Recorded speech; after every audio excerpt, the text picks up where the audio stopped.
LiberalViewer presents. So, welcome to the March 12th edition of LiberalViewer Sunday Live Clip Roundup. Thanks for joining me. I picked out the weekend's 18 best, most newsworthy clips for what should be a really educational, fair use media criticism and political analysis show for you all tonight.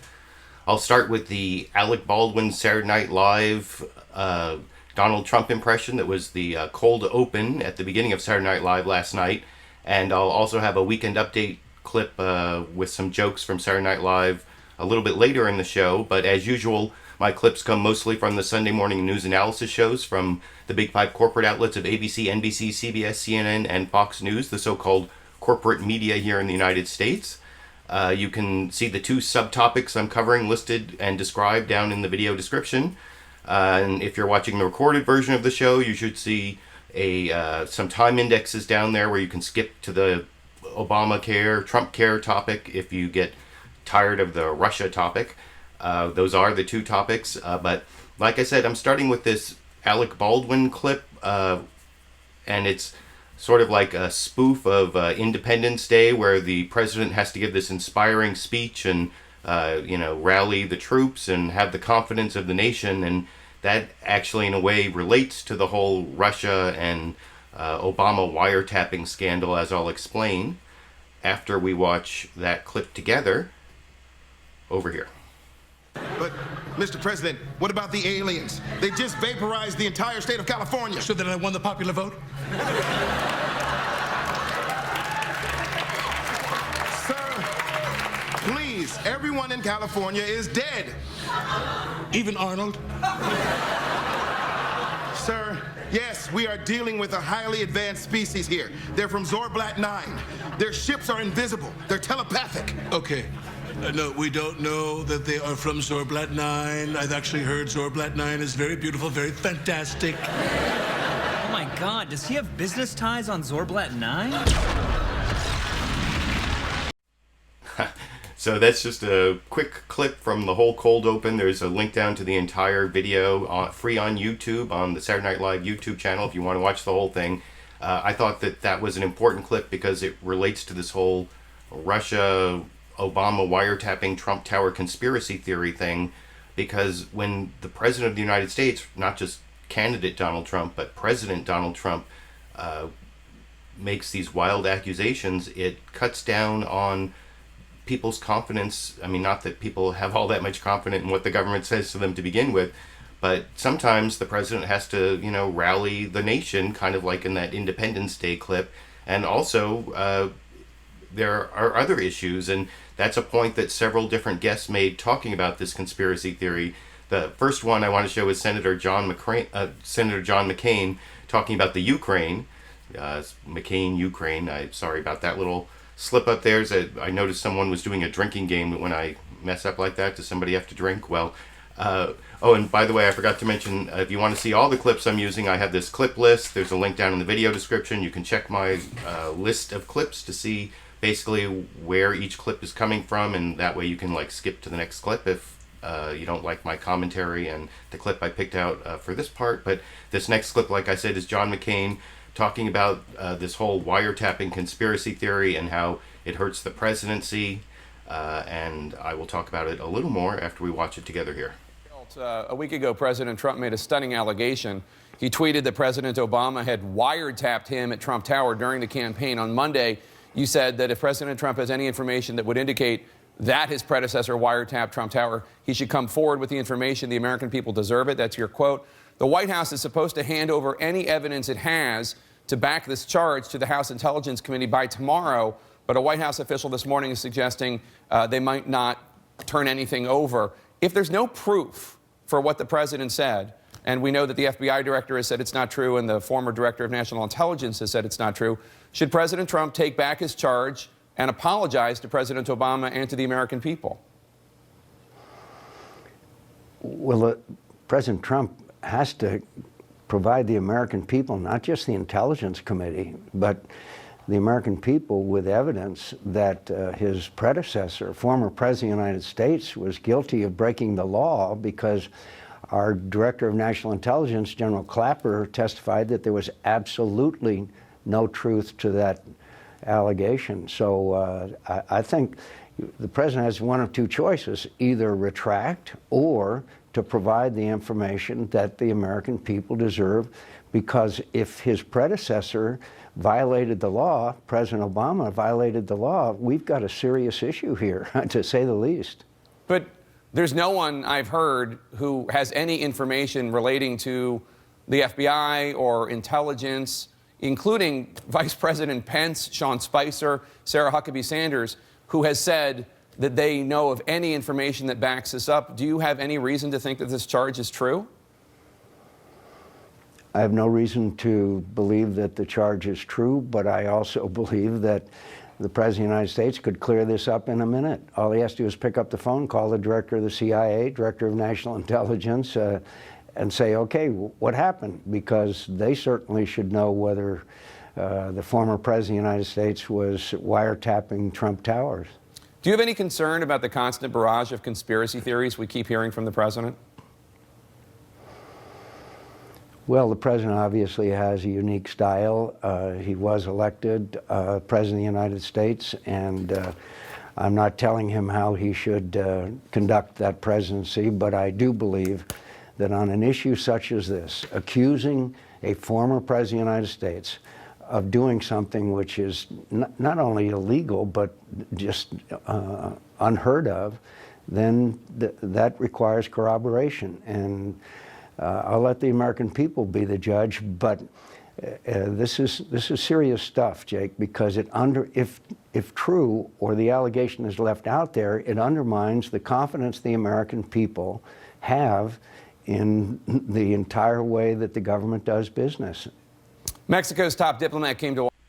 So you can see Senator John McCain in that answer being a little more circumspect. I'm going to show an earlier clip from his interview later in this topic where he talks about the contacts between the Trump family and the, I guess, Trump world and Russia and Ukraine, and that's what I was thinking about before when I said Senator John McCain instead of John McCain. But the Democrat who is the highest ranking, or I should say the ranking Democrat on the House Intelligence Committee, Adam Schiff, was also a guest on one of the Sunday morning news analysis shows. This is ABC's This Week with George Stephanopoulos, where he goes further than I think John McCain went in that last answer, where John McCain is almost giving the president the benefit of the doubt. But here I think Adam Schiff makes the argument much more strongly that what Trump is doing is undermining the credibility of the presidency, and that's going to be something he's going to need to use at some point. And we can talk about that clip also together after we watch it together.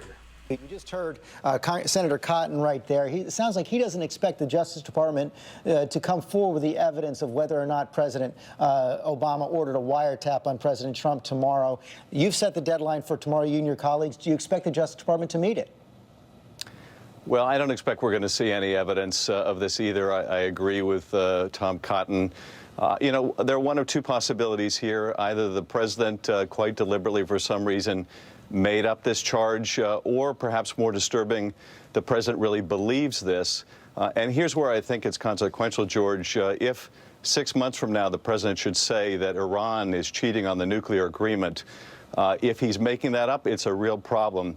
If he's not making up and it's true, it's an even bigger problem, because the question is, would people believe him? Would American people believe him? Would people around the world believe him? And that has real-world consequences. So are there any consequences for the Justice Department if they don't come forward with this information? Well, first of all, is there information to be produced is one question. But more than that, we're going to have an open hearing on March 20th. We're going to be able to ask the director of the FBI, among others, is there any truth to this? Have they seen any evidence of this? They would be in a position to have to know. And I think on March 20th, if not before, we'll be able to put this to rest. But I don't think anyone really has any question about this, George. The only question is why the president would make up such a thing. So you believe that FBI Director James Comey, who is coming before your committee on the 20th, will answer this in public on that day? I do. And, you know, if the press reports are accurate that he asked the Department of Justice to knock this down and they refused for whatever reason, he may welcome the opportunity, but he'll certainly have that on March 20th. You also heard Senator Cotton say he was citing the what the former Director of National Intelligence, James Clapper, said last week. Not only had he not seen evidence of this wiretapping, but he also said he's seen no evidence of any kind of collusion or cooperation between Trump associates and Russians. Have you seen any kind of evidence like that? Well, I was surprised to see the director state that so categorically. And I think, you know, here's where we are in the investigation, George, and obviously I can't talk about particular evidence, but it's not unlike the 9/11 investigation where you had a joint inquiry in that case and an independent commission. They were looking at who was responsible, and obviously it was al-Qaeda responsible, but they were also looking at whether the Saudi government, to use parallel terms, colluded or had some kind of coordination or involvement in the attack on 9/11. Now, at the end of their investigation, they found some circumstantial evidence that indicated that may be true, but they couldn't corroborate it. I wouldn't want to reach a conclusion at the outset of our investigation as to whether we're going to be able to demonstrate collusion. Maybe we will, and maybe we won't. Maybe it existed, maybe it didn't. But I do think it's our obligation to do everything possible in as nonpartisan a basis as possible to answer those very important questions. And I wouldn't start out by concluding one way or the other. You also heard Senator Cotton say it may not be. So, like I said, that's the ranking Democrat on the House Intelligence Committee, and not only did he expand on what John McCain said and what was basically the point of that Saturday Night Live clip, that when Donald Trump engages in these wild conspiracy theories, that he loses credibility with the American people. And Adam Schiff said that what happens if he wants to say Iran's cheating on the treaty? How are the American people going to believe him? Although it's not like I think we're like way past that point with Donald Trump anyway.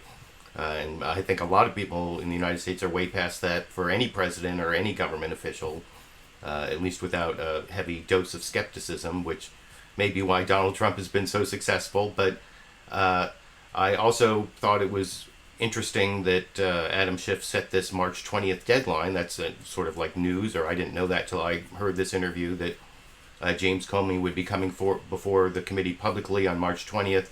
And Adam Schiff is assuming he's going to answer the question as to whether there's any evidence of wiretapping of Trump Tower. Now, Senator Rand Paul, I'm going to show a clip of him in a couple minutes. It's the last clip on this topic, where he has this other theory under Section 702 of the of FISA, which I'll talk about when I get to that. But I also want to show a couple other Republicans. First, the Speaker of the House, Paul Ryan, he's given a question by the host of CBS's Face the Nation, John Dickerson, that is kind of along this same line I've been discussing about the loss of credibility when the president makes wild accusations. In this case, he's talking about in terms of facts on healthcare and policy, because this is after he asked Paul Ryan several questions about Obamacare and Trumpcare and the healthcare debate. And you'll see Paul Ryan, he does admit that there's no evidence that Obama wiretapped Trump Tower, but he seems like very sympathetic to Donald Trump and why he's so frustrated with the leaks and the Russia story. And I will discuss that a little more with you after we watch that 2-minute CBS clip together here. For you, though, you and I have talked about the importance of public figures making a case. You're doing it right now with healthcare to the public based on a set of facts. You make your argument about your facts. The other person makes their argument, and the people make a decision. How can that happen in a situation where you have a president who is saying things where you've got the director of the FBI, you've got the former DNI? There's been a lot of reporting about this. Remember, there was an investigation by the Intelligence Committee. But not that Barack Obama wiretapped Donald Trump. Well, that's what the Intelligence Committee is going to investigate. There's been a lot of reporting about this all over the place. So the key is get to the bottom of it, make sure the Intelligence Committee investigates these things. And I think if we get through all of this investigation, I think we will discover that they didn't do those things.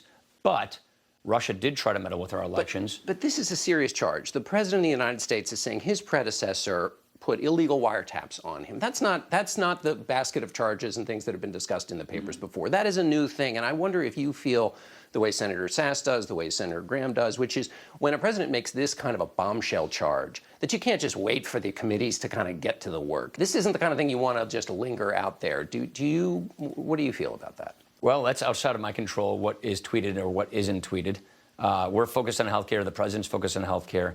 I think he's frustrated with this whole thing about Russia. I think he's frustrated with selective leaks coming from parts of government that malign his campaign. The reason why we think the intelligence committees are the ones who should do this is the last thing we want to do is compromise the sources and methods of our intelligence gathering so that we get to the bottom of all of this. But yeah, there's been a lot of selective leaking, I think in many ways meant to malign the presidency, meant to get him off to a bad start, and he's expressing that frustration. You're the member in the gang, so-called Gang of Eight, the top leaders who get this information. Have you seen anything to suggest there are wiretaps? No.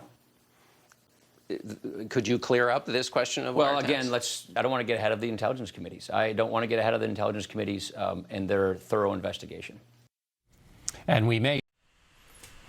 So that was a very diplomatic answer there from the Speaker of the House, Paul Ryan, I think, where he didn't call Donald Trump crazy and didn't call it a wild accusation. He was very sympathetic, like I said before I showed the clip, to Donald Trump's frustration with the Russia stories and the leaks. And I don't know. I think it's just a sad comment on the partisanship that all the, they were so crazy about Benghazi, and then when there's all this evidence of a real scandal, they're so slow to actually investigate it. And I've noticed something of the opposite, if you've been watching the Rachel Maddow show, like I often do, and this week there have been very long segments on the whole Russia story that in some ways reminds me of the way Fox News used to cover Benghazi. Now, I actually have a lot more trust and faith in Rachel Maddow, just based on having watched her stories over the years, that I think, she's definitely a liberal, but she's smart and has integrity in terms of trying to report stories honestly, even though she has her own perspective on them and she's a commentator. But I think the difference between the Fox News Benghazi and the MSNBC Russia stories this week, if there's going to be a difference, will be whether there turns out to be an actual scandal there or not. And it does come down to this issue of collusion is where we are. There's already evidence of Russian interference in the American elections that both sides seem to agree on pretty much. And then there's mounting evidence of contacts between the Trump campaign and Trump world and the Trump family and these people in Russia, Russian intelligence, Russian officials, Russian business people, etc.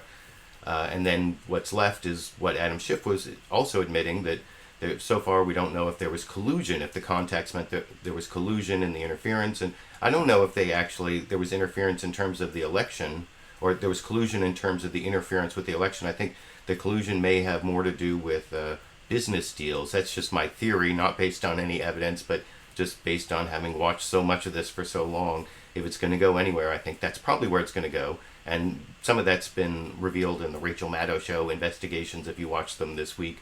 But I want to get on to a clip from Senator Tom Cotton, where he uses this whole lack of evidence so far of collusion as like a dodge to get away from trying to really expand on the idea that there's no evidence of any wiretapping either. And this is talking to George Stephanopoulos on ABC's This Week this morning. And you'll see George Stephanopoulos starts off asking him, because he's on the Senate Intelligence Committee, if he knows of any evidence of that Obama wiretapped Trump Tower. He doesn't. And then he tries to dodge the question. And, I'll talk about it a little more after we watch it together here. Intelligence Committee, I want to switch gears right now. Have you seen any evidence that President Obama ordered a wiretap on President Trump during the campaign?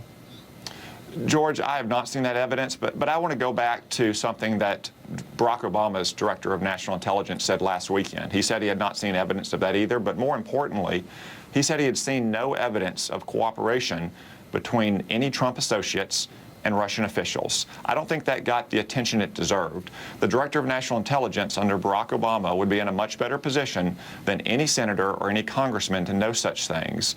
And while our review on the Intelligence Committee will proceed in an orderly and deliberate fashion, I think we should pay heed to a man who said he saw no evidence of such cooperation, rather than do what some Democrats have done, which is spin wild-eyed, hair-on-fire conspiracy theories. And I am going to ask Congressman Schiff about that coming up. But if the Justice Department or President Trump don't provide any evidence of this wiretap, does President Trump owe President Obama an apology?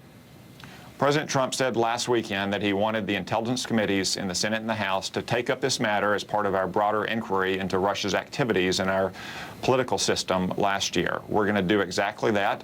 I hope that we get to the bottom of all these matters and that we make all those conclusions public to the American people. But can't the president get this information himself? And I know the intelligence committees have asked the Justice Department to come forward by tomorrow and say, is there any evidence? George, there are reasons why the intelligence community, in particular the FBI, which often operates in front of the FISA court in conjunction with the Department of Justice, is reluctant to make such public statements because it could reveal what we do know and what we don't know and how we know those things, and that's not something that we want our adversaries to understand.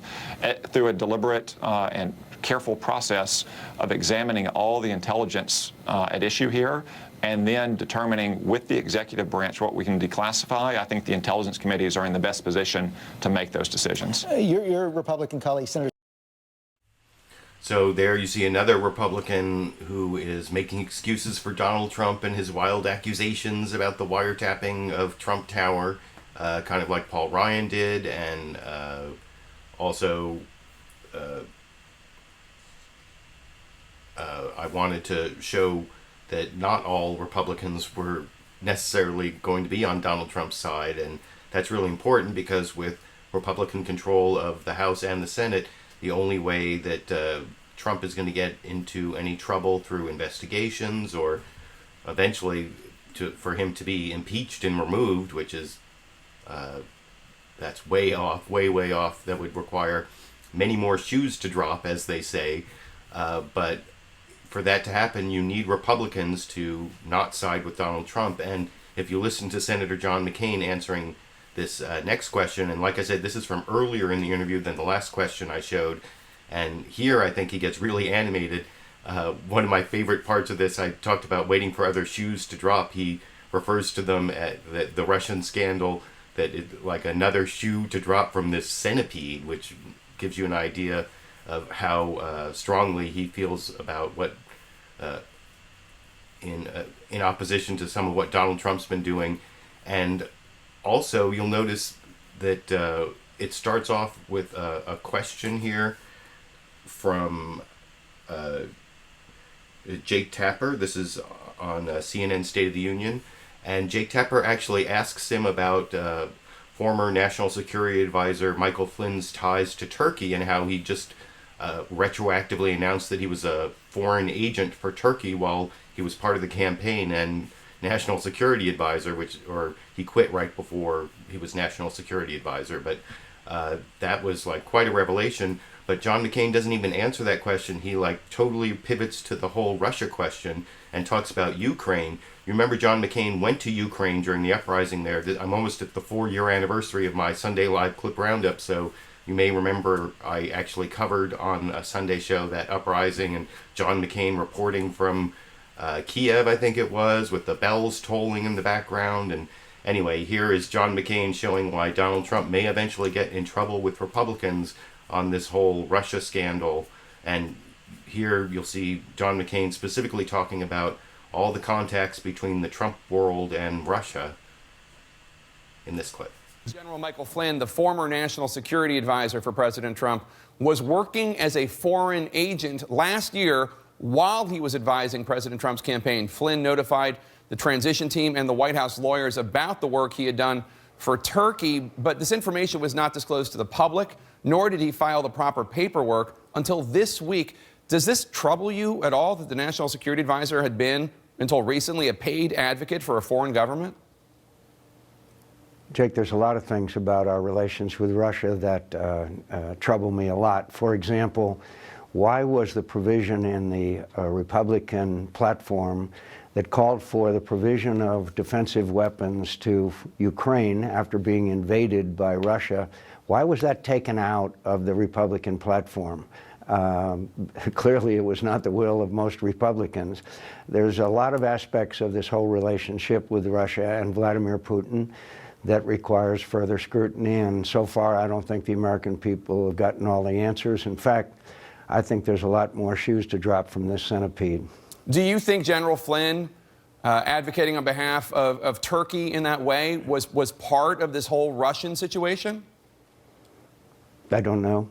I know that he was in Moscow and at a dinner with Putin, and I'm not sure that on its face is anything wrong. But there continues to surface communications between not just General Flynn but other members of the Trump family, quote, and associates, that Mr. Manafort's relationship with Yanukovych, the stooge of Vladimir Putin that they finally threw out of Ukraine, is still has a lot of questions to be answered, and so far they're not being answered. Longtime Trump confidant Roger Stone told the Washington Times on Friday that he had exchanged messages online with Guccifer 2.0. He called them completely innocuous, but Guccifer 2.0, as you know, is the entity that claims to be behind the hack of the Democratic National Committee. Stone has also tweeted that he had a back channel to Julian Assange during the campaign.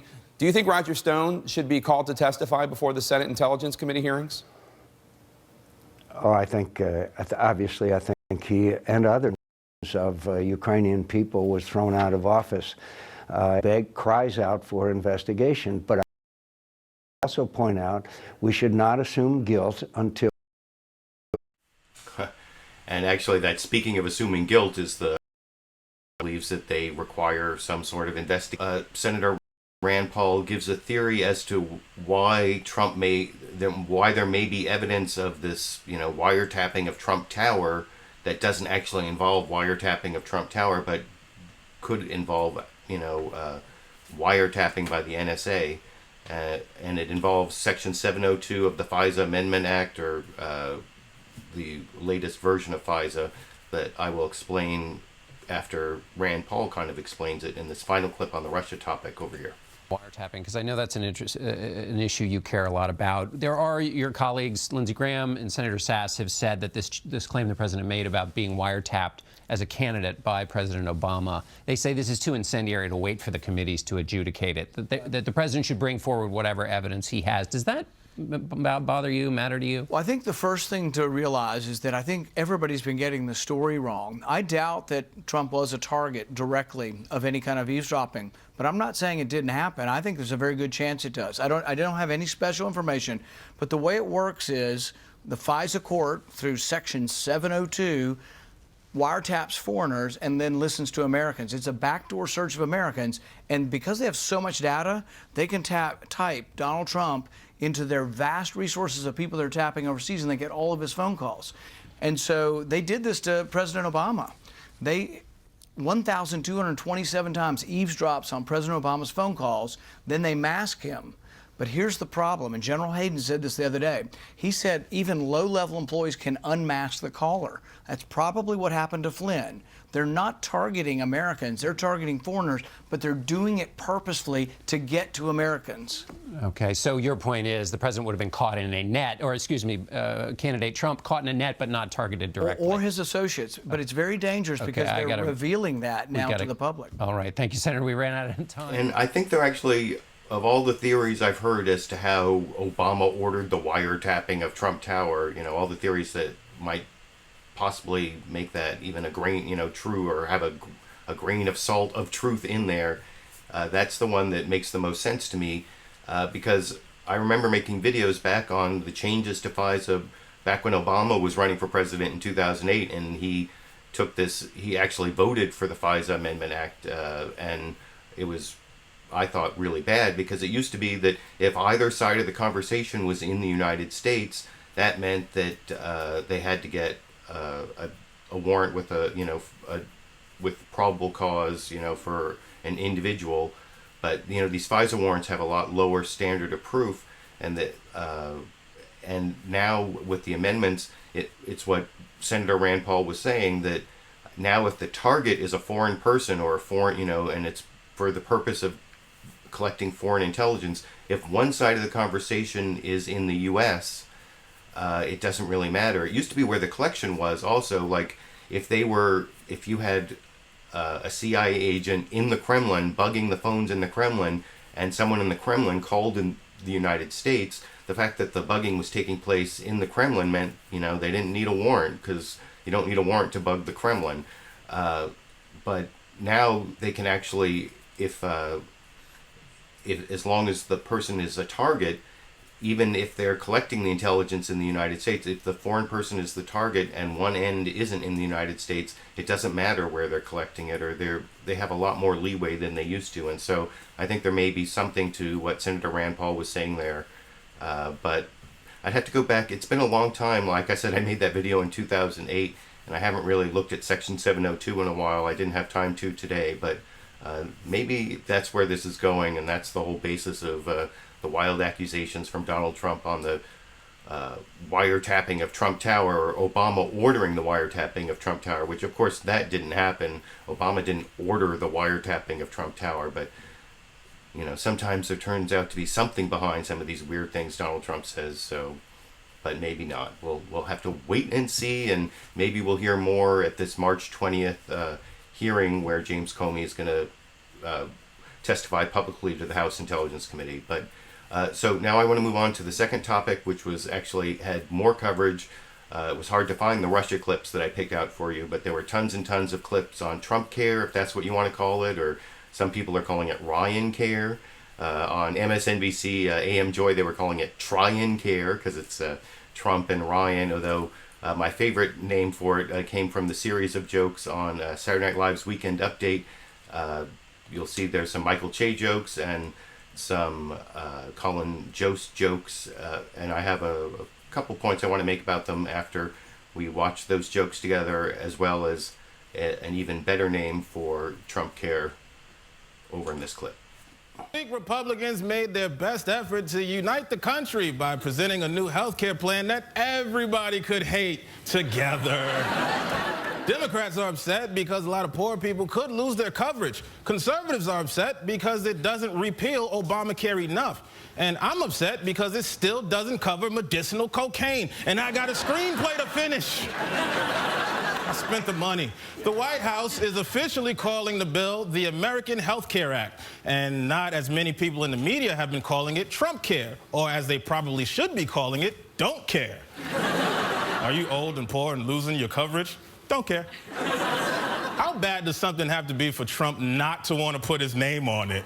This guy once put his name on a Ponzi scheme. But even for this, he's like, I don't want to take all the credit. That'd be like if Kanye's next album was called But Enough About Me. It was estimated that the Republicans' health care plan gives a $400 billion tax break to the rich, while the poor will receive a box of generic Band-Aids and a travel-sized bottle of Airborne. The Republican plan to replace Obamacare would also cut funding to Planned Parenthood, so you might not get to keep your health care, but you'll have to keep something else.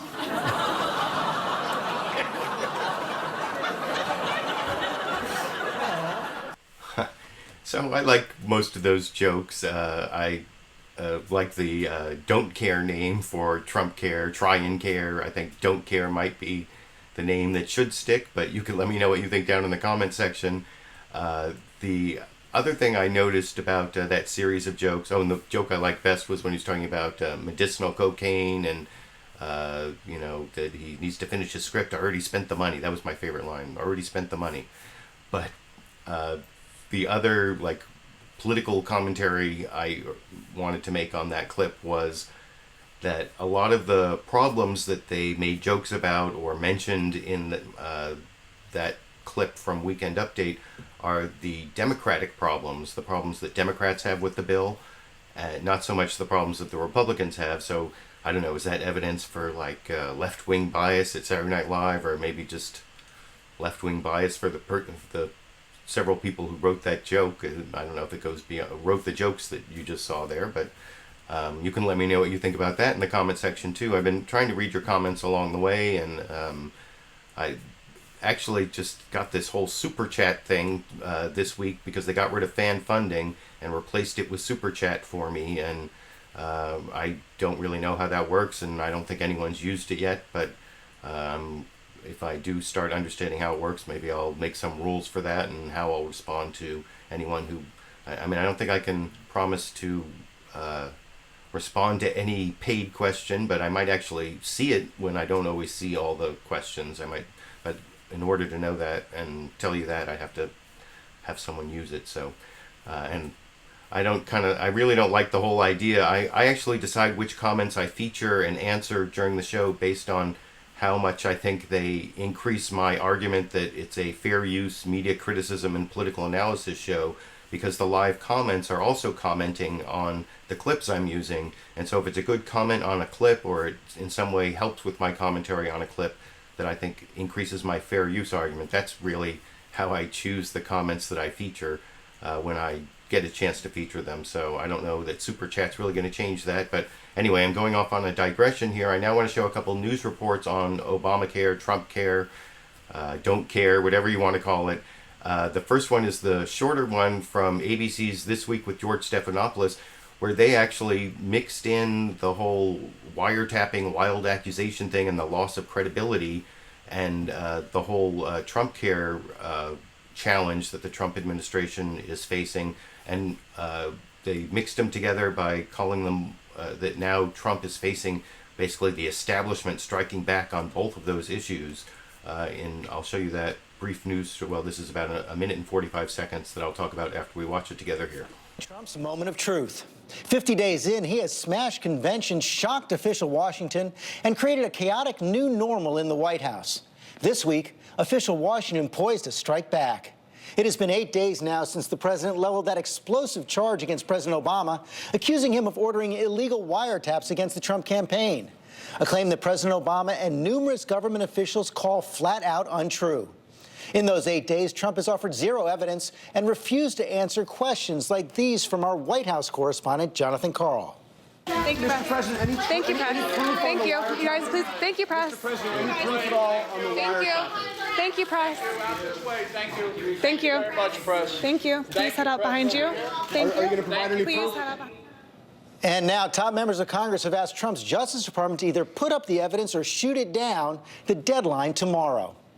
Also tomorrow, a key moment for President Trump's promise to repeal Obamacare and replace it with something far better. Here he is exactly 1 year ago in St. Louis. Obamacare is a disaster. We're going to repeal it and replace it. Going to repeal it and replace it with something great, less expensive and far better. We're going to have great health care. And you know the amazing thing? It's going to cost, very amazing, it's going to cost the country less, and it's going to cost the people less. I mean, how good is that? Better care, lower costs, everyone covered. That is Trump's promise. Tomorrow, the Independent Congressional Budget Office expected to go public with assessment of whether the legislation President Trump is backing now will meet the promises he made during the campaign.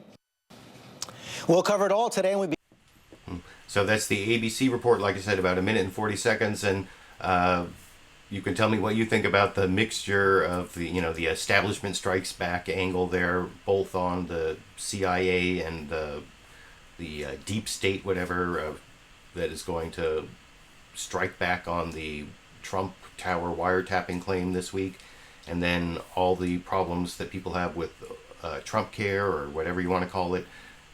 The American Health Care Act is what I guess it's actually called. And I thought that George Stephanopoulos really did a good job as a critical journalist setting up Donald Trump's promises from the campaign that he can't possibly keep. And that's one of the things you'll see in a lot of the dodges I'm going to show in a few minutes from Republicans and the Health and Human Services Secretary and the Director of the Office of Management and Budget, both from the Trump administration. But before I get to all those clips, I want to show one more news story. This is a much more detailed story about where all the attacks are coming from on Trumpcare, or whatever you want to call it. I'm sorry, I keep saying that. This is from NBC's Meet the Press, and you'll see Chuck Todd starts off with a little bit of a dig about how complicated it turns out that healthcare is, because remember Donald Trump said in the last week or so, who knew? Nobody knew how complicated healthcare was, because all he thought he had to do was replace it with something terrific. But anyway, it turns out there's more to it than that, as NBC's Meet the Press explained in about a 3.5-minute news story that I thought was a really good coverage. And this is the last news clip before I get to the interview clips. So this is, I think, the most comprehensive coverage of what's going on with Trumpcare, which I will discuss with you after we watch it together here. Well, who knew that health care could be so complicated? House Republicans revealed their replaced version of repeal and replace of Obamacare. To decidedly mixed reviews, President Trump offered qualified support, allowing that changes could still be made to the bill. But the proposal got hit on all sides by Freedom Caucus Republicans who say the bill doesn't go far enough in eliminating Obamacare, to moderate Republicans who say it goes too far, and to Democrats who are in effect folding their arms and just saying no. The left-leaning Brookings Institution predicts that at least 15 million people will lose coverage under this Republican plan. Many powerful healthcare organizations came out against it this week, and the White House is already casting doubt on the expected cost estimates to be made by the Congressional Budget Office. If you're looking to the CBO for accuracy, you're looking in the wrong place. Well, those numbers should be coming out tomorrow or the next day. Still, proponents argue that any new plan, even if not perfect, would be a vast improvement over the current Obamacare system. And the time, they say, to make any sweeping change is right now.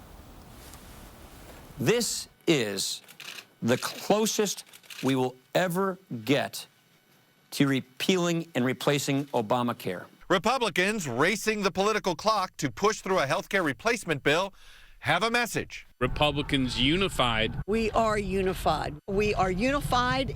We're really excited about the unified votes. But the fight over health care is exposing divisions within the Republican Party, between small government conservatives, swing state moderates, and a president who ran as a populist and is governing as a nationalist. This week, 2 key House committees approved the plan to overhaul the Affordable Care Act, but not before conservatives rushed out to pan the bill. Both in the House. This is just Obamacare with a different label. It appears to be the largest welfare program ever proposed by Republicans in the history of our country. And in the Senate. The bill as written is not going to pass the Senate.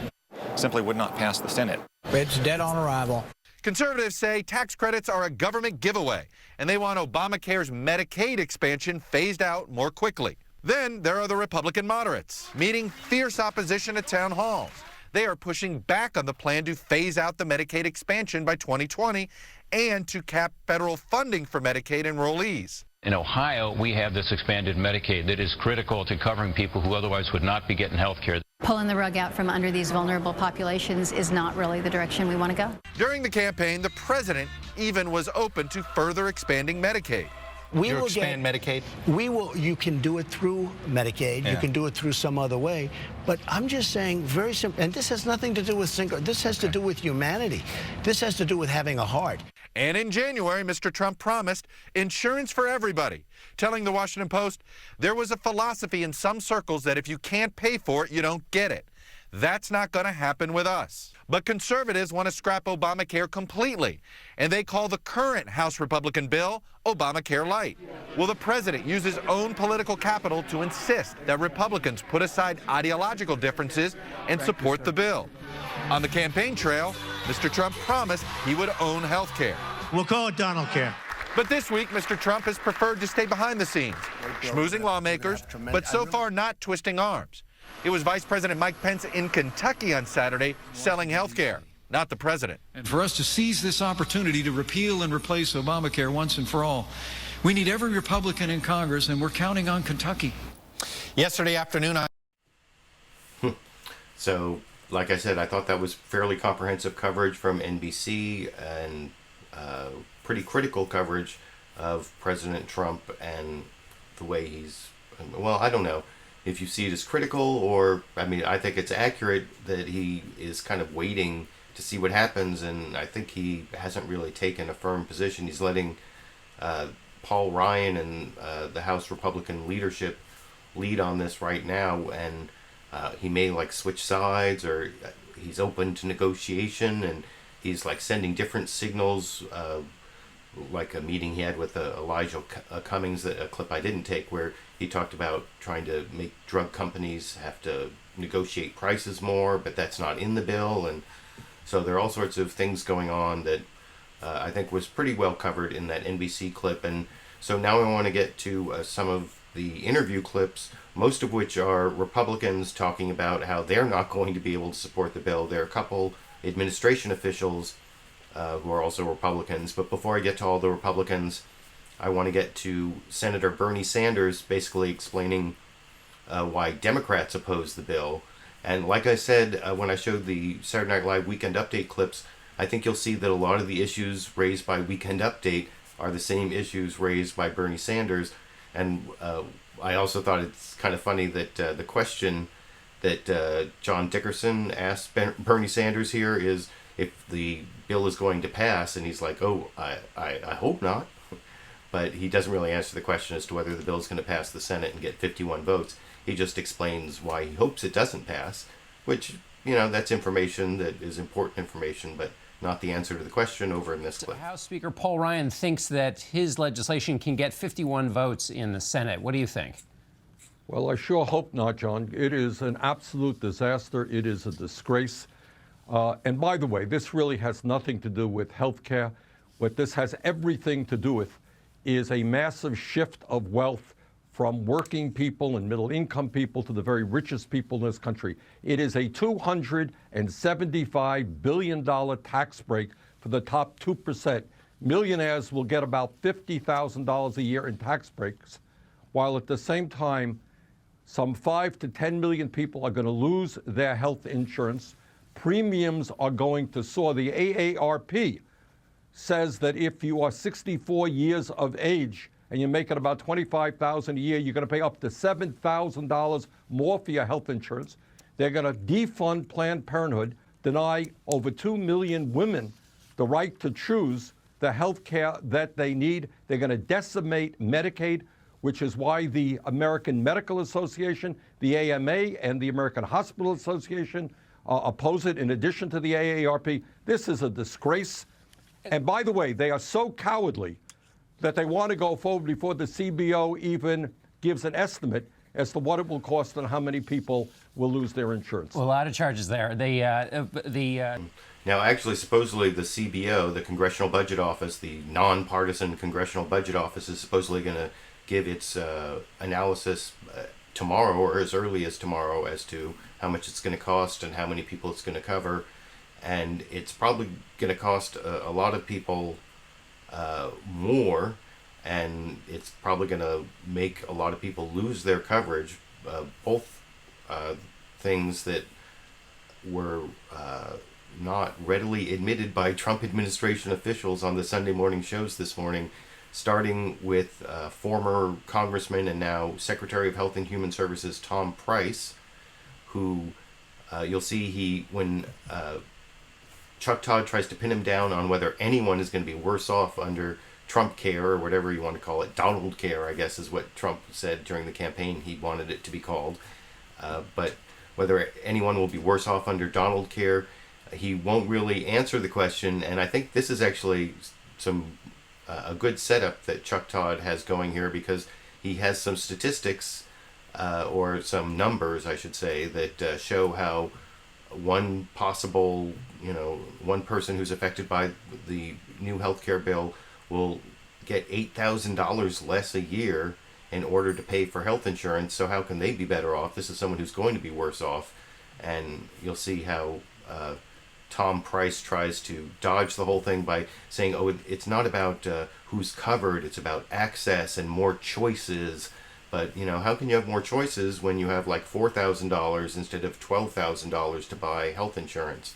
You can let me know what you think after we watch that clip together over here. The aspect a little bit. First of all, can you say for certain that once this bill is passed, nobody will be worse off financially when it comes to paying for health care? Well, I'll tell you right now, there are a lot of people that are worse off right now when they're paying for health care, and they aren't getting the care that they need. Again, the premiums are up and deductibles are up. If you're an individual out there making $50,000, $60,000 and your deductible is $8,000, $10,000, $12,000, you may have that insurance card, but you don't have coverage. And I hear from my former colleagues all the time about patients who come into their office and they recommend something for them, and they're not able to get it because the deductible is so high. But I noticed you ducked the aspect of whether you can guarantee that nobody will be worse off financially.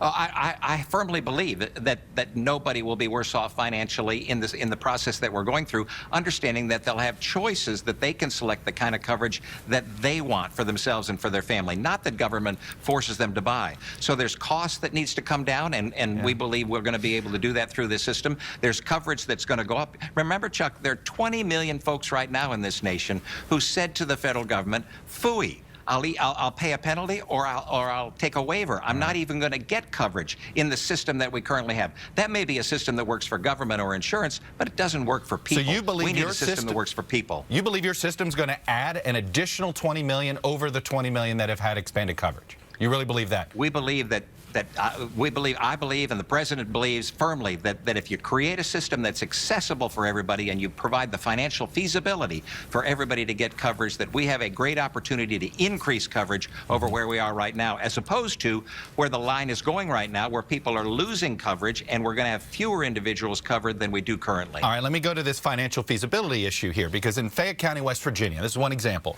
Kaiser Family Foundation estimates the following, that the $4,000 tax credit that a 60-year-old making $30,000 a year that will get under the American Health Care Act is almost $8,000 less than they would get under Obamacare.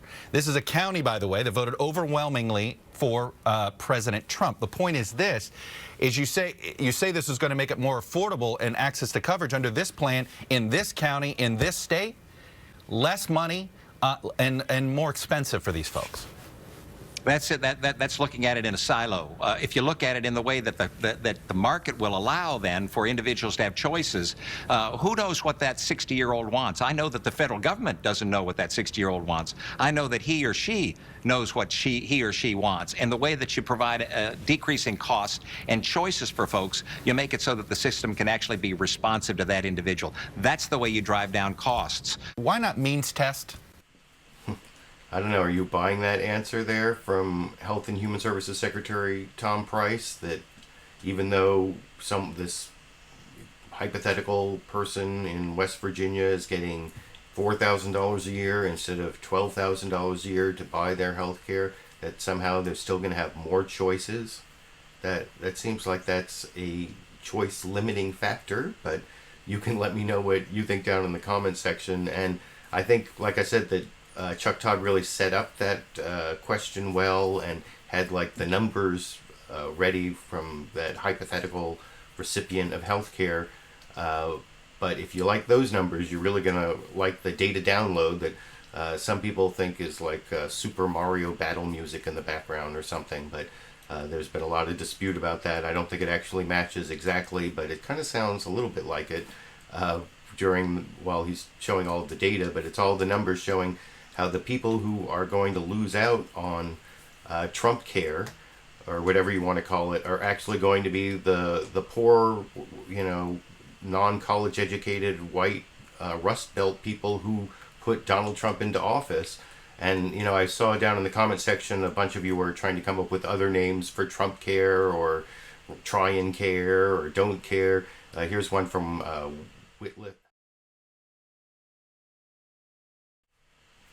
Witless X called it Rich Care, and you'll see from some of the numbers in the data download, and then from the question I show after that to the director of the Office of Management and Budget from George Stephanopoulos about the wealth transfer involved, that Rich Care actually is a pretty good name.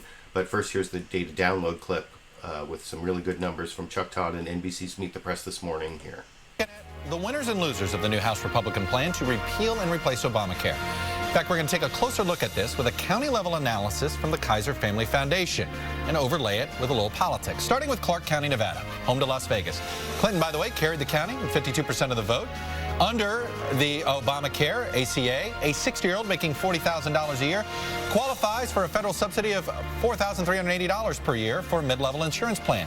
Under the proposed House Republican plan, they would just get a flat credit of $4,000, which means they'd have to find another $380 more per year out of their own pockets. Now, let's move over to rural Northumberland County, Pennsylvania.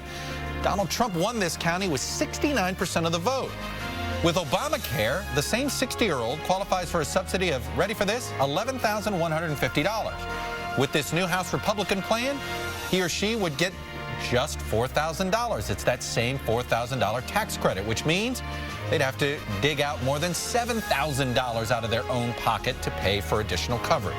Let's look at 81% of the counties that voted for Hillary Clinton overall. In fact, a 60-year-old making $40,000 a year would see their subsidy decline overall. The same would be true in 93% of the counties carried by President Trump. In fact, Trump counties would also see bigger subsidy cuts. This is a point that many Democrats have been making. In fact, here's another way to look at it, which is two examples from the New York Times Upshot. Those who stand to gain at least $2,500 in subsidies, they were split in November 47-46, Clinton over Trump.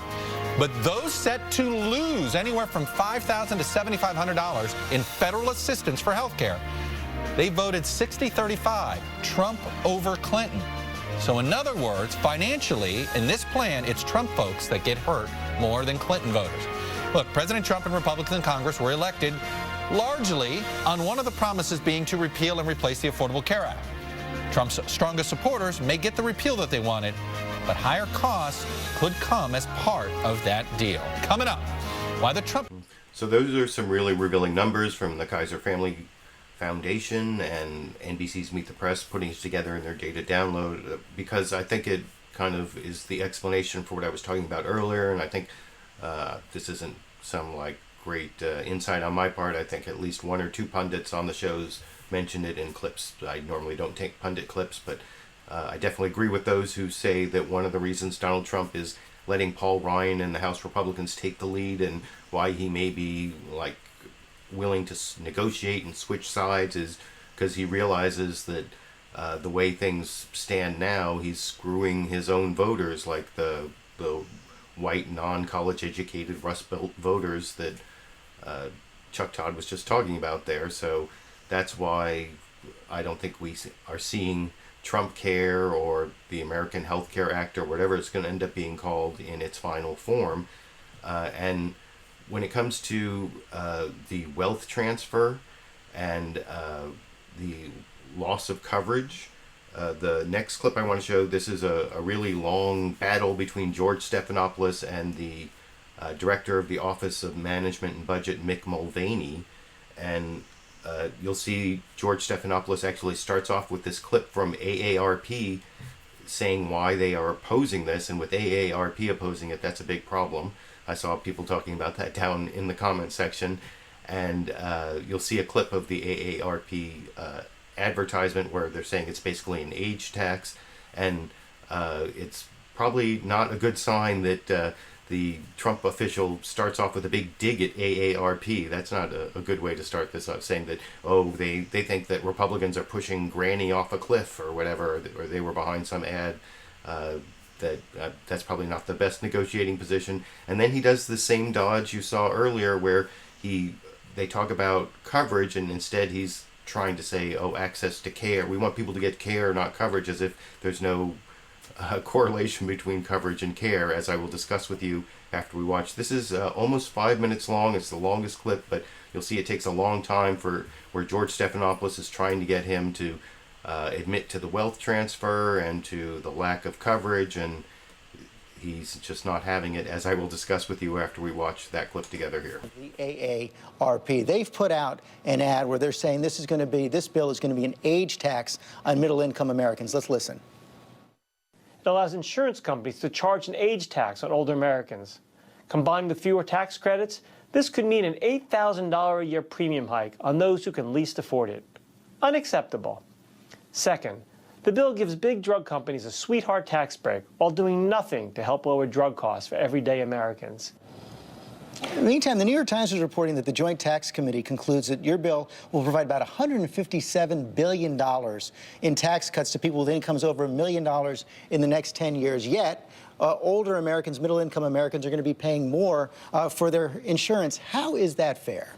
Yeah, I think that's the same group, the AARP, that did the television ads of a guy that looks a lot like Paul Ryan pushing Granny off the edge of a cliff back when we first started talking about budgetary reforms back in 2010. And my guess is that the millions of emails that that group and other groups are sending out today have a little click here to donate button at the bottom. They're not in the news business. They're not in the business of fixing things. They're in the business of trying to protect their own self-interests.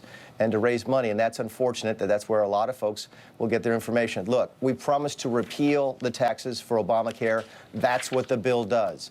I think we should focus more on the benefits that folks are going to get from the improved health care, the affordable health care, not just affordable health coverage, that this new level of protection, this new bill would provide. But they're pointing out that older Americans, especially those from the ages of 55 to 64, are going to be paying more because insurance companies will be able to charge them more. And I seriously doubt that any of those analyses take into consideration the fact the use of HSAs, health savings accounts, the lower premiums that come from competition. These are a group of listen, everybody's got skin in this game, right? Everybody has an interested party, and they're trying to protect their own. What we're trying to do is make things better for as many people as we possibly can, and right now the bill's doing exactly that. But the burden may be falling hardest on older middle-income Americans, and your critics are saying this is a massive transfer of wealth from lower-income Americans to upper-income Americans when you combine the tax cuts with the loss in subsidies for middle-income Americans. Well, I'm not sure where they're getting that. A massive transfer of wealth. George, what we're doing is making sure that the truly indigent still have care. Medicaid is still there. In fact, we think it's going to be even better. The people who are just above Medicaid but still have difficulty buying their own premiums will not only have the refundable tax credit, but they'll have the ability to use HSAs to pay for their health care on a tax-advantaged basis, just like you and I get. So I don't understand the criticisms lobbed in that fashion. The bill actually helps a great many people and helps them get something they need, which is health care, not health coverage. Millions are going to be paying more, and the wealthy are going to be getting a tax. But let me move on now to the State of the Union. And the President... George, I'm sorry, I won't let you move on from that. I mean, you're taking that as if it's gospel truth. That's the argument of a group of people who don't like the bill. So we repeal the taxes in Obamacare. It's what the Republicans have done from the very beginning. The fact that certain groups will pay less tax is not central to the issue. We've done this in a fashion that allows the people who cannot afford health care now to get it. I don't know why some people are so dead set against other people benefiting at the same time. But those who are getting, those who are getting subsidies right now, they're going to be getting fewer. The tax credit is going to be worth less than the subsidies, and insurance companies are going to be free under your bill to charge older Americans more. And you're falling into the exact same trap I talked about at the opening of this segment. You're worried about giving people coverage, and it's almost as if the president said he wanted everyone covered, sir. The president said that. He wants everybody to get care. That's not what he said. The president said he wants everyone covered. What people want is to get care. People want, when they get sick, they want to be able to afford to go to the doctor. And that's where Obamacare has failed them several times over. That is the problem that we are fixing, so that when you're watching this program, when you get sick, you can afford to go to the doctor. Because right now in Obamacare, you can't. I had it, George. I know. I've lived through this firsthand. You didn't have Obamacare. I did. $12,000, $15,000 of deductible for my family. Luckily, we could afford it. But people making much less than I did had that exact same plan. Yes, they got a subsidy in order to buy that plan, but they didn't get a subsidy on their deductible. They could not afford to go to the doctor. That was a broken system. That was one of the many, many reasons that Obamacare was failing, and people are begging us to replace it, and that's exactly what we're going to do. Finally, Congressman Cummings is all. So you see there the Trump administration director of the Office of Management and Budget is not really willing to admit that Trump promised that there would be more people covered under his plan, even though you saw from the previous news from the ABC introductory clip, they showed Trump saying that. And that is one of the promises he made in the campaign. Not that we necessarily believe anything Donald Trump said on the campaign or at any other time, but I think it just shows that what the House Republicans are doing is not the something terrific that Trump was talking about when he campaigned. And you can basically see the same thing happen with Paul Ryan when he was talking to John Dickerson on CBS's Face the Nation this morning, where he does this whole disingenuous thing like, well, you know, I can't really remember. What did Donald Trump promise when he was campaigning? You know, did he really say that? I can't remember all of his promises.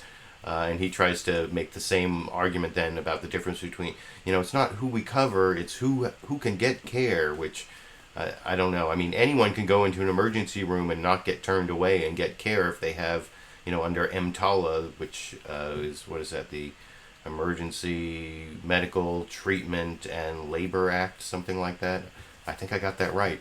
Someone will have to look it up, but it basically says that emergency rooms, if you have an emergency and you're not, until you're stable, they can't, if you have an emergency, something that needs to be treated, or you're in labor, they can't turn you away until you're stable. Then they can transfer you. They can charge you for it later, but they have to treat you. So I guess people have care, but the question is, do they have coverage? And, do they have the coverage that keeps them healthy rather than having to go to the emergency room, which didn't even get brought up, I don't think, on any of these shows this morning. But like I said, the next clip is Paul Ryan disingenuously saying he did not remember what Trump promised in the campaign, and then trying to talk about care rather than coverage on CBS's Face the Nation this morning here. A lot for this legislation. He said everybody will be covered. He said costs will go down. You will be able to pick your doctor. Even in company insurance plans, you can't pick your doctor. There are limits on that. He said that you'll be able to pick whatever plan you want. He's overpromising. You can't do all that. Look, here's their point. But you agree, he's overpromising. Well, I can't speak to all of those. I don't know exactly all that he said. He said we will repeal and replace Obamacare with a better system, and one that gives people better access to more affordable choices, and you pick what you want. We're not going to have that. Read his speech that he gave to Congress just a few weeks ago.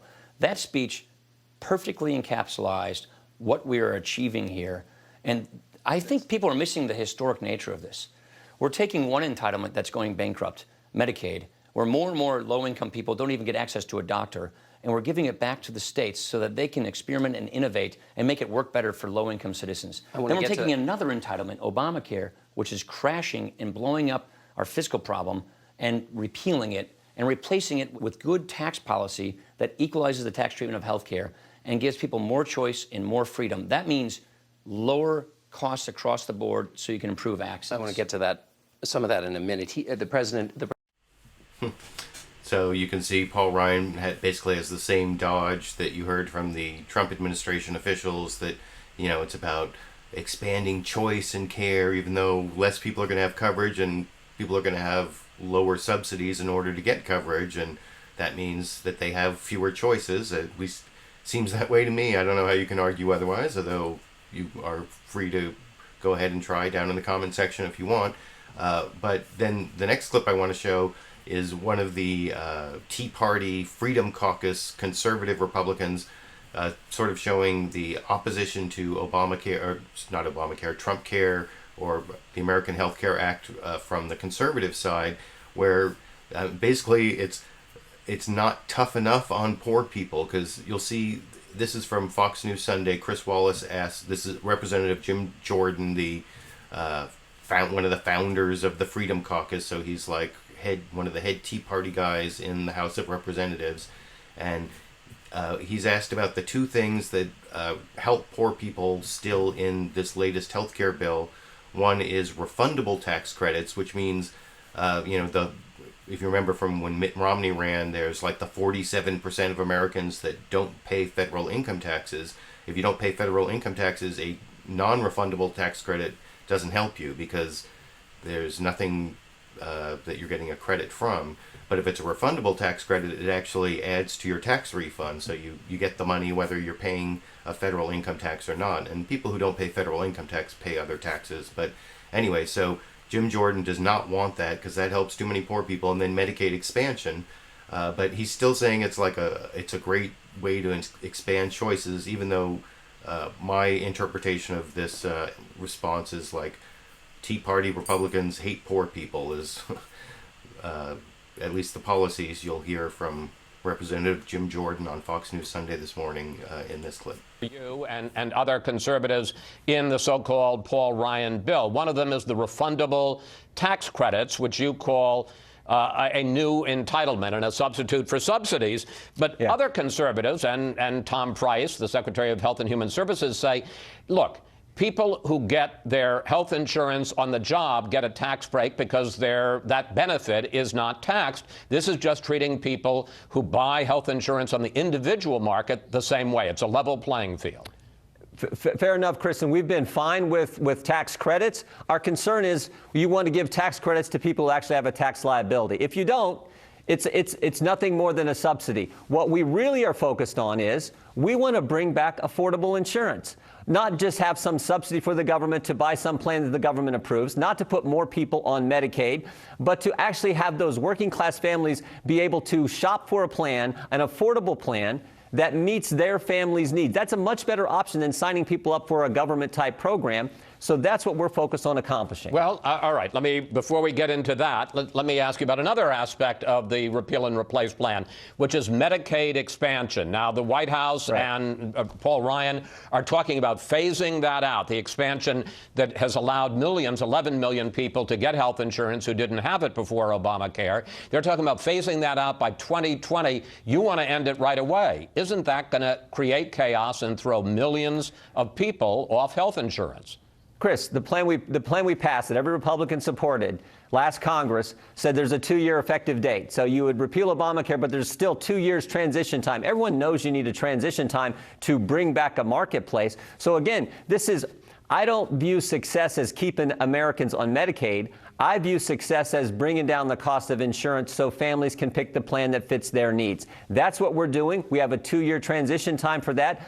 And again, remember what we told the voters. We said we were going to repeal Obamacare, not keep Medicaid expansion around forever. We said we were going to repeal it. So let's do that. Let's be consistent with what we told the American people we were going to accomplish when they sent us here to Washington. Here is what...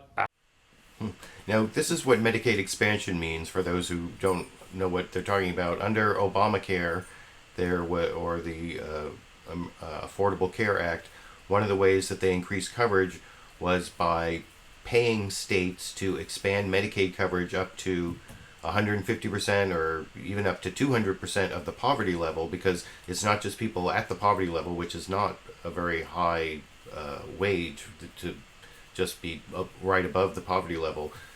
Families that are within 150% to 200% of the poverty level, they can't afford health insurance either, and even the subsidies aren't necessarily going to get them into the insurance market. So that's why states could expand their Medicaid, which is for poor people who can't afford insurance, gives them some coverage. They can expand those up to people who make 150% or even more over the poverty level, to 200% of the poverty level. So that's one of the ways that coverage was expanded over Obamacare, and that's something Jim Jordan obviously does not like, the fact that those people can qualify for Medicaid. He wants to give them more choices. Why, if they could afford to buy private insurance, do you think they would go on Medicaid if Medicaid is so bad? I don't know. And then you heard what he said about the refundable tax credits, because that's just a subsidy. Anyway, I don't really understand why the Freedom Caucus Tea Party Republicans are so opposed to that, but you can let me know if you understand it down in the comment section. I want to move on to 2 more clips from Republicans. This is from one from Rand Paul and then one more from Tom Cotton. First, Rand Paul, I think, makes an important point here about how the negotiations are going to go forward with this bill. His theory is that it's going to become clear that they don't have I think it's normally be 218 votes, but I think it's down to 216 because of vacancies in the House of Representatives. So I think they need 216 votes to pass it, and once it becomes clear they don't have that, that's when negotiations begin, according to Rand Paul, and then he gives his ideas as to what repeal and replace should look like, talking to John Dickerson on Face of the Nation this morning here. I hear from him that he's willing to negotiate. You know what I hear from Paul Ryan? It's a binary choice, young man. But what does a binary choice mean?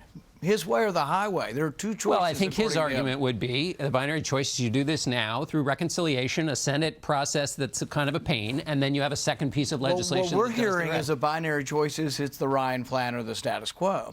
And what he's rammed through his committee is his without any amendments. And that's the question. If we get what we've got from Ryan, Obamacare Light, he will not have the votes, and we have to get to that point before true negotiations begin.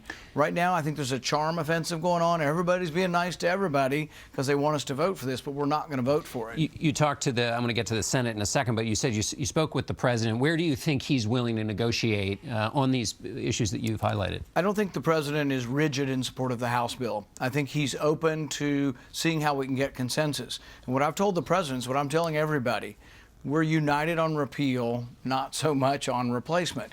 We do not agree with the fundamental 3 or 4 things that Ryan has: subsidies, taxes, mandates, and insurance bailout. That's Obamacare. We don't want that.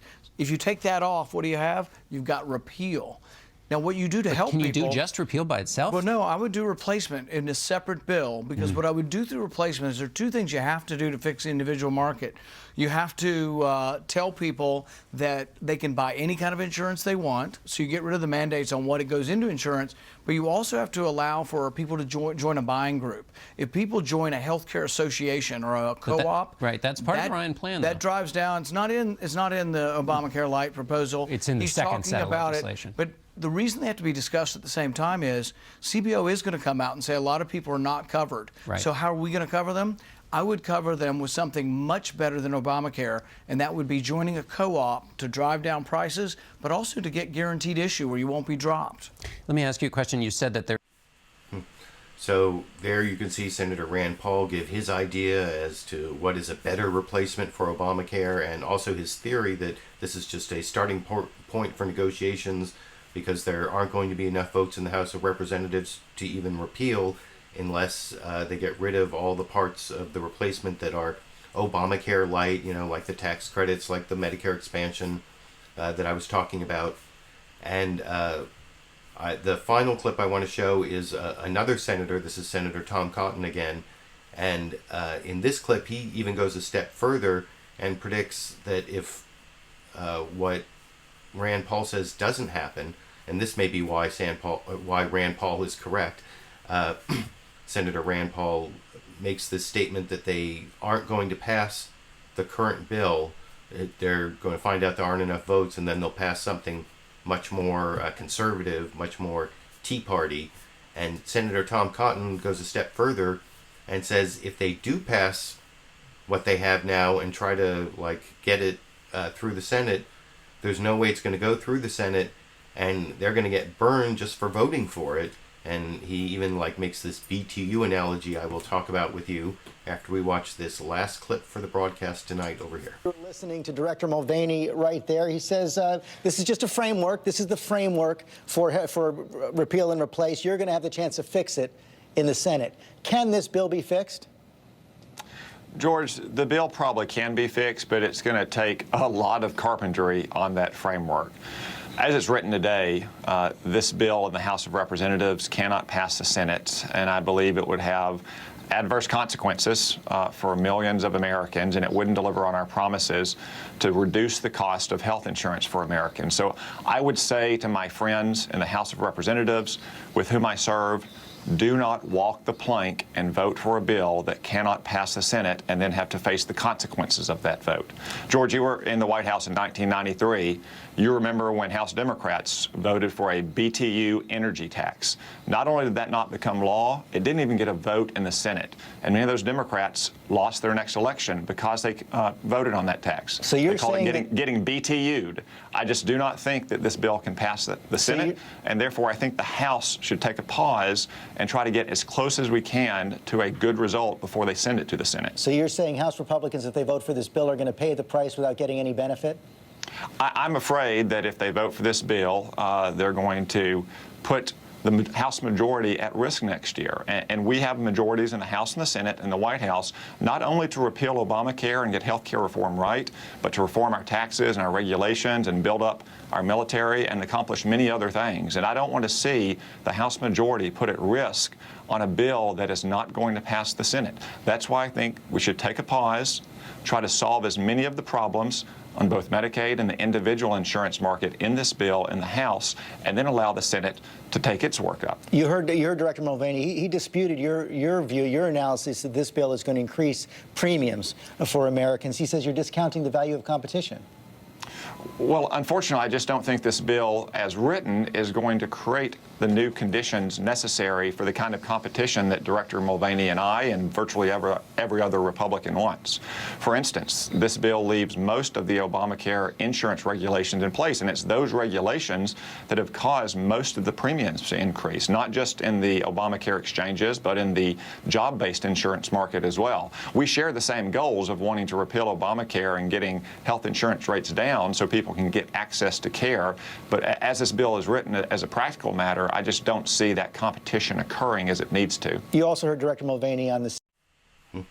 So anyway, I said that was the last clip of the show, but I actually have one bonus Sandy clip I'm going to show. Sandy showed up during that last clip.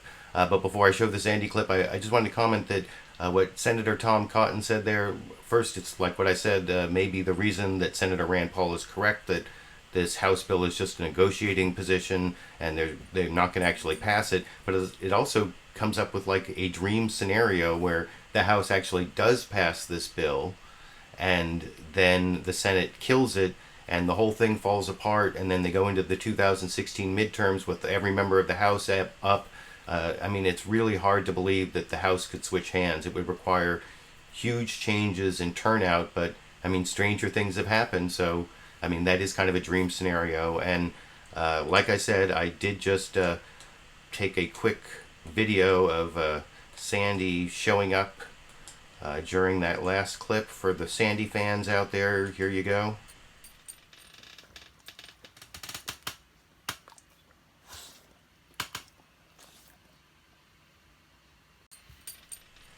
So thanks for joining me and Sandy for the show tonight. I hope you enjoyed the clips I picked out and my commentary to make it a fair use media criticism and political analysis show. I'll be back next Sunday, hopefully around the same time, sometime in the late afternoon, evening Pacific time, depending on when I finish picking out all the clips. If you want to support my show, especially with all the videos that YouTube has been demonetizing lately. They're mostly older videos, but there are about 20 of them got demonetized in the last couple weeks. You can support me on Patreon by giving me a monthly contribution at a link I put down in the video description. I also appreciate the 300 or so live people who showed up to just keep me company while I broadcast this, despite that glitch about half an hour into the show, and that I'll probably be uploading the recorded version. Sorry about that. And so you can give me a thumbs up, even if you're watching as a recorded show. Leave me a comment, supportive comment. Tell me what you like about the show. Tell me what I should keep doing, what I should stop doing. And until I have time to make another video, which hopefully I'll make an edited, produced video one of these days, including that Who Cooked Adam Smith's Dinner book review I've been promising for months. You know, once Trump got elected and there was all this extra work with the ACLU, it's really cut down on my video production time, but I will be back at least next Sunday and every Sunday for the foreseeable future, giving my Sunday live clip roundup. And until then, thanks for joining me, and I guess I'll be seeing all of you around the